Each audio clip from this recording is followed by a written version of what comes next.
Alright man, so this will be a breakdown of our race that we did last week. So we're coming up to this fast right-hander. You can see how I sort of yank the wheel to the right quite aggressively. That gives me a sharper entry into the fast right-hander.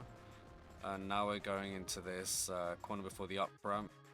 And if you can see here, I'm light on the brakes very early, making sure that I take the left side of that drain cover, so I'm not too deep into the drain cover. And after that, approaching the corner, I'm 20% throttle, and as soon as I've left the corner, I'm 100% again. As you can see from that slow-mo, you can see how that's propelled me towards the up ramp.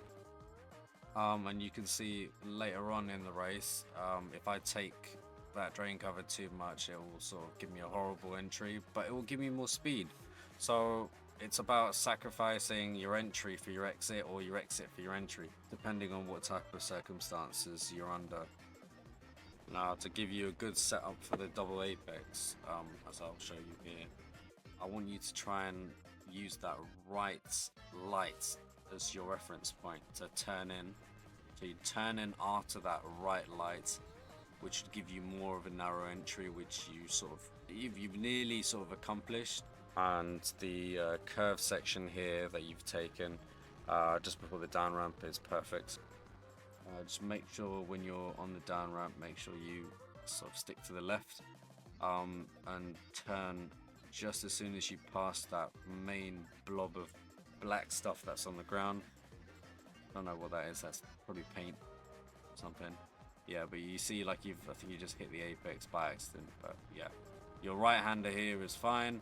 I was trying to just swerve right to go left, and that didn't work out. And now I think this is the lap that you've actually done really well at, and I'm going to show you that in its full entirety.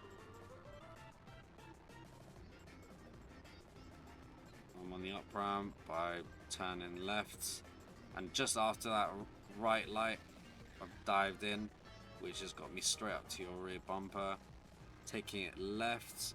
Oh, and then of course you sort of switch. Oh yeah, you switch carts. Could have taken that right hander just a little bit better, but I mean, that's alright, we can improve on that. Yeah, perfect. You took the left side of that drain cover perfectly, but I'm still catching up because of the weight difference. That's the joy of being 53 kilograms. So yeah, perfect exit to that whole curve section. Amazing exit to the down ramp. That's great. Yeah, much better right-hander there. Took a left and a right. Yeah, I think you still took it a bit too wide, but so if you can see here from this snippet of footage, as soon as my left front wheel passes the sort of paint to the ground towards the left barriers where I've turned into, I then lift off a little bit, and then I'm back on the throttle. Of course, I couldn't take that double apex narrowly because there was, well, Sully in front of me, and I didn't want to send him to another dimension through the barriers. Yeah, but honestly, what is that?